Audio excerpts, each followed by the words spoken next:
Welcome back, guys. Got another second moment off area example for you all. So in this question, we're going to find not only Ix, but also Iy. Okay, so we're familiar with the neutral axis for this symmetrical object. It's over here. But another thing we need to know is the neutral axis that runs in this direction. And that's going to be relevant for Iy. Okay. So before we get to that, let's first do Ix. I'm sure you guys have seen the video about the parallel axis theorem. So we'll use the parallel axis theorem for, well, we've got 1, 2, 3, 4 rectangles here. So rectangles 1 and 2, because they fall on this neutral axis, we can just calculate them through the usual formula. But 3 and 4 will need the parallel axis theorem because they sit away from this neutral axis. Okay, so let's get started. Ix equals 1 over 12 times base times height cubed. This portion of the formula we'll have to multiply by 2 because we're going to calculate it for both 1 and 2 rectangles. And we'll also need to add 1 over 12 times by the base times by the height cubed plus a d squared. And this we'll have to also times by 2. That portion of the formula is going to be relevant for rectangles 3 and 4. Okay, I hope that makes sense. If you don't understand what I've just gone through, feel free to look through the parallel axis theorem video. But otherwise, let's get cracking. So 1 over 12 times by the base for rectangle 1, that's 30,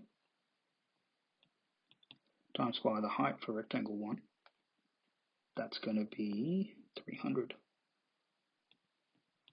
cubed.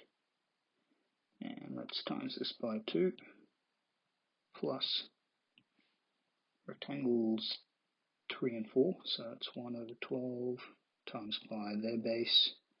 So their base is going to be 200 plus 30 plus 30.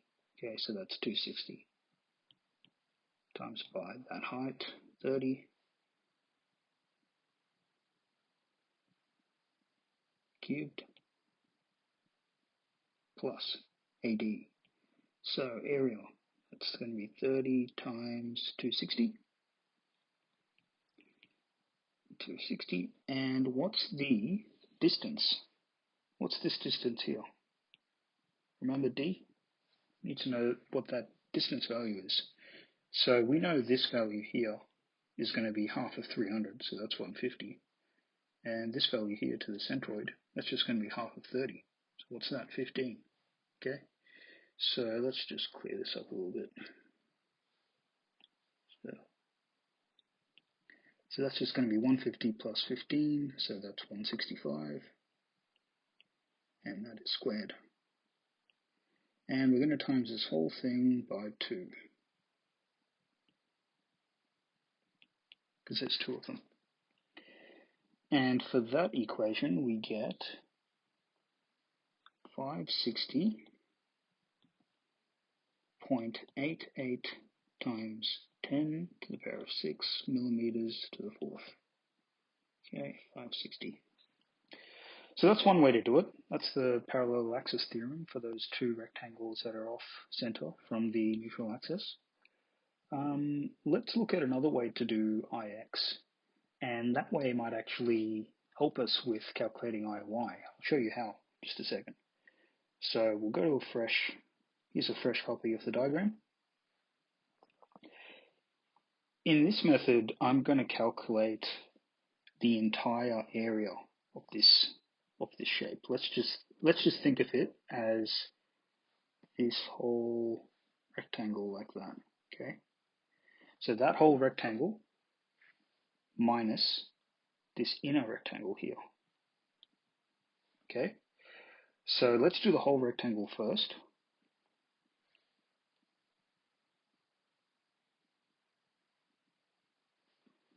Ix equals 1 over 12 times by this whole rectangle's base, which will be 200 plus 30 plus 30, 260, times by this whole rectangle's height, which will be 300 plus 30 plus 30, 360, and that's going to be cubed. And so we're going to minus this.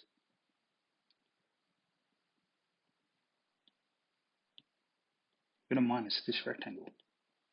Okay, it's 1 over 12 times by this base, which is 200, times by this height, which is 300, cubed. Okay, and we're considering the whole thing as 1, so we don't have to muck around with the times 2 like we did with the previous example. And that'll give us the exact same value, 560.88 times 10 to the 6 millimeters to the 4th. Okay, that's a much easier way to do it actually, and you can adapt this method for even your typical I-beams.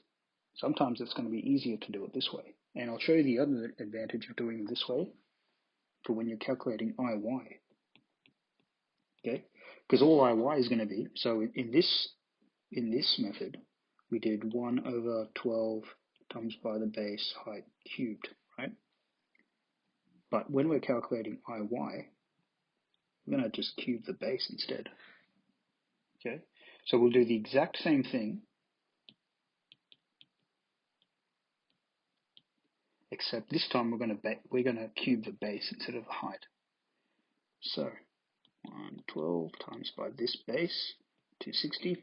Now we're going to cube that times by the height, 360,